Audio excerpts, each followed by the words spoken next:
Parents et heureux, un site qui offre de multiples ressources aux futurs parents et parents pour vivre toutes les étapes de la maternité et de la parentalité de manière épanouissante. Bonjour, je suis Anne-Karine Grisner, psychologue spécialisée en périnatalité et parentalité. Et aujourd'hui, voici un podcast sur les crises de colère et l'opposition chez l'enfant de 2 ans. Comprendre pour mieux accompagner.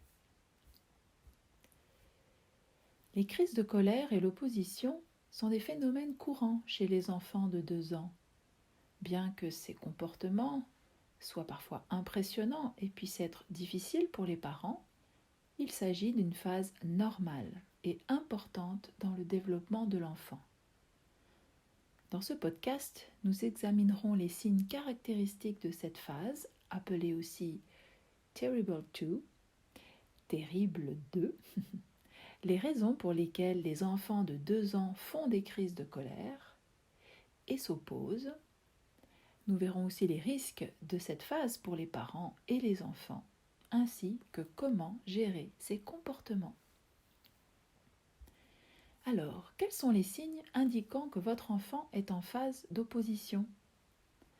Cette phase particulière se caractérise par une forte opposition aux demandes et propositions des parents, se manifestant soit par des cris, soit par le mot « non ». En réalité, les premiers signes de cette crise des 2 ans peuvent débuter bien avant, parfois dès l'âge de 1 an, 18 mois. Même si elle atteint son paroxysme à 2 ans, et elle peut durer jusqu'à 3 ou 4 ans. À 1 an, l'enfant n'a pas encore la capacité de dire non, mais dès qu'il sera en mesure de le faire, ce sera son mot préféré. Il peut être étonnant de constater que l'enfant peut s'opposer même à quelque chose qui pourrait lui plaire.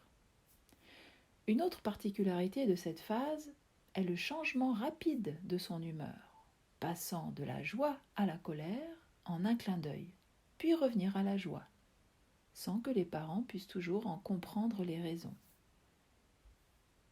Les enfants de cet âge peuvent également alterner entre des mouvements d'indépendance, où ils veulent explorer leur environnement en toute liberté, et des mouvements de retour vers leurs parents pour se sécuriser, cherchant le contact et être câlinés avant de repartir. Quelles sont les fonctions de cette phase d'opposition ?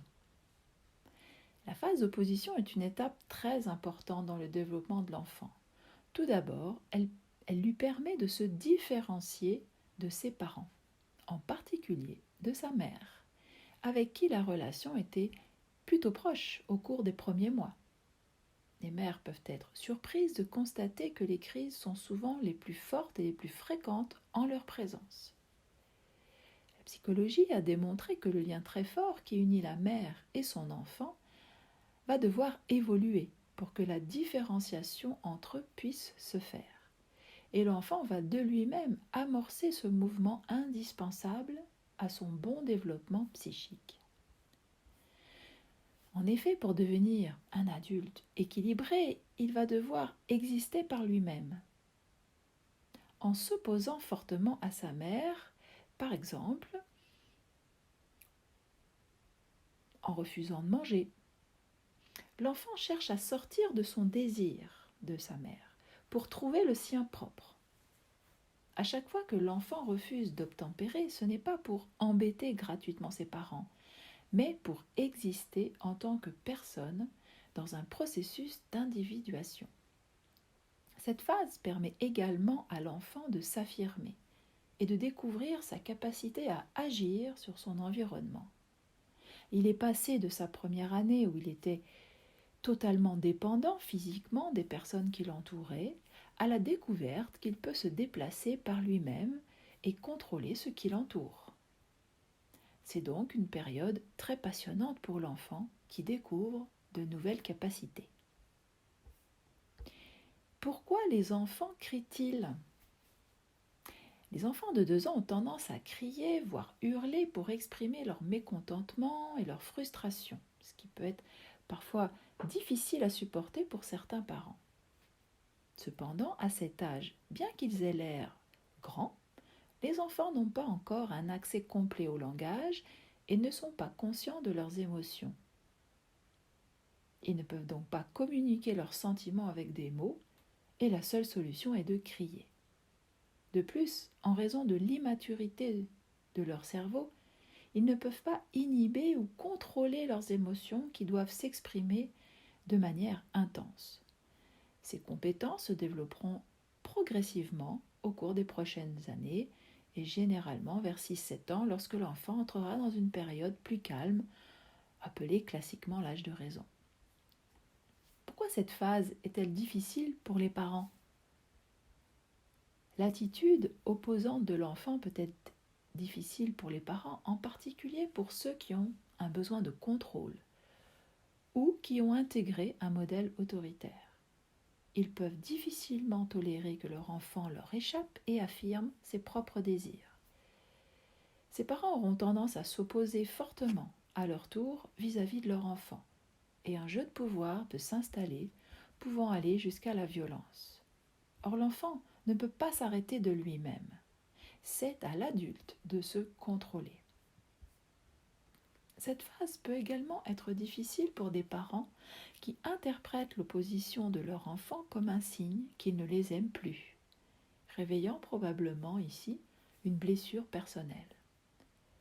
Ces parents auront alors tendance à tout faire pour éviter les crises de colère de leur enfant, en ne lui posant donc aucune limite ou en évitant à tout prix de le frustrer. Quels sont les risques de la phase d'opposition pour les parents ? Le premier risque, c'est l'épuisement parental, qui est l'un des risques associés à cette phase. Les conflits et les crises de colère répétitives de l'enfant peuvent entraîner un stress émotionnel et physique important pour les parents. Les tensions au sein du couple peuvent augmenter en raison des divergences d'opinion sur la manière de gérer les comportements de l'enfant. Deuxième risque, la baisse de morale. La baisse de morale des parents est un autre risque potentiel. Ils peuvent se sentir parfois dépassés et en échec, ce qui peut avoir un impact sur leur propre estime de soi. Ils peuvent même se considérer comme de mauvais parents, ce qui peut aggraver leur stress et leur anxiété. L'ambiance désagréable et tendue au quotidien peut faire perdre le contrôle des parents parfois et entraîner des comportements et des paroles agressives envers leur enfant. Cette violence éducative aura bien sûr des conséquences à long terme pour l'enfant. Tous ces facteurs augmentent le risque que les parents aussi se séparent, au même moment où ils ont besoin de se soutenir mutuellement. Quels sont les risques de la phase d'opposition pour l'enfant maintenant ? Lorsque les parents sont trop autoritaires, l'enfant peut adopter une posture de soumission qui peut devenir alors un mode relationnel plus tard. Il risque alors de se soumettre facilement aux autres au détriment de sa propre personnalité. Il pourrait développer des difficultés à exprimer ce qu'il ressent et ses désirs, à communiquer, entraînant une faible confiance en lui. Se respecter et se défendre pourrait également être difficile. D'un autre côté, si les parents sont trop laxistes, l'enfant risque de développer une perception très égocentrée du monde et de ne pas tolérer les frustrations. Il risque de ne pas apprendre à gérer ses émotions et la colère peut rester un mode de communication pour obtenir ce qu'il veut au lieu de développer des capacités de communication nécessaires pour la vie en société. Ces deux modèles représentent des extrêmes bien sûr, et les parents peuvent osciller parfois entre les deux, ne sachant pas toujours comment réagir. Voici quelques astuces pour limiter les crises d'opposition de votre enfant. La manière dont vous allez vous y prendre durant cette phase jouera sur la durée des difficultés. Alors, voici quelques informations à connaître et quelques astuces. Tout d'abord, il est important de savoir que les enfants apprennent par imitation, en particulier ils imitent leurs parents. Par conséquent, il est indispensable que les parents incarnent le comportement qu'ils attendent de leurs enfants. N'attendez pas de vos enfants qu'ils aient une attitude que vous ne pouvez pas avoir. Par exemple, si vous lui hurlez dessus d'arrêter de crier, bien évidemment, cela n'aura pas de sens pour lui. Donc, la première chose à éviter est de lui dire non en permanence. Avez-vous remarqué combien de fois vous prononcez ce mot chaque jour depuis qu'il se déplace, que ce soit à quatre pattes ou debout? Il est donc normal que votre enfant utilise ce mot à tout va. Il est donc souhaitable de lui proposer des temps et des espaces réguliers où il est à la fois en sécurité et libre d'agir. Vous éviterez ainsi d'intervenir et de lui poser de multiples interdits.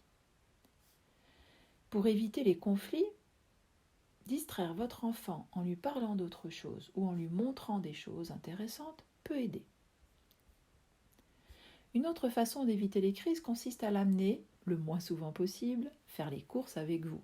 Parce que les grandes surfaces sont remplies d'objets qui peuvent susciter sa frustration. Assurez-vous de gérer aussi votre propre épuisement, causé par le travail ou d'autres facteurs, car cela peut affecter votre patience avec votre enfant. En tant qu'adulte, vous avez la responsabilité de savoir vous contrôler et de vous donner les moyens nécessaires pour que les choses se passent bien. Si, quand vous rentrez du travail, vous êtes stressé, nerveux, épuisé, au bout du rouleau, n'attendez pas que votre enfant soit calme et détendu. C'est à vous de tout faire pour retrouver votre calme, afin de l'aider, lui, à s'apaiser après une longue journée en crèche ou à l'école. Les enfants de cet âge ont beaucoup d'énergie qu'ils ne peuvent pas encore canaliser. Autrement dit, ils n'ont pas encore le bouton stop. En attendant que cela se mette en place, privilégiez les sorties où votre enfant pourra se dépenser physiquement, si possible dans un lieu où il pourra explorer librement sans se faire interdire chacun de ses gestes. Que faire d'autre face à cette crise des 2 ans ou le Terrible 2? Certains parents, face à l'ampleur de la situation, consultent un psychologue en pensant que leur enfant a un problème. Toutefois, la plupart du temps, ce sont les parents eux-mêmes qui ont besoin de soutien pendant cette période difficile. Il est en réalité essentiel qu'ils reçoivent des informations concrètes pour comprendre les causes des comportements de leur enfant, ainsi que des outils pratiques pour trouver une position saine et constructive auprès de leur enfant. C'est pourquoi je vous propose mon programme Vivre sereinement la phase d'opposition de mon enfant, qui comprend 4 heures de vidéo qui présentent des conseils concrets pour traverser cette période avec le moins de conflits et de crises possibles. Ce programme peut être commencé vers les 8 mois de l'enfant afin d'anticiper cette phase. En fin de compte, il est important de se rappeler que la phase d'opposition chez l'enfant est une étape tout à fait normale de son développement. Cependant, elle reste pour une majorité de parents une période un peu difficile. Les parents ont un rôle majeur à jouer au cours de cette période. De leurs attitudes dépendra le bon déroulement de cette étape capitale dans le développement de l'enfant. En anticipant et en allant chercher du soutien, les parents peuvent garantir à toute la famille que ces années de la petite enfance se dérouleront paisiblement.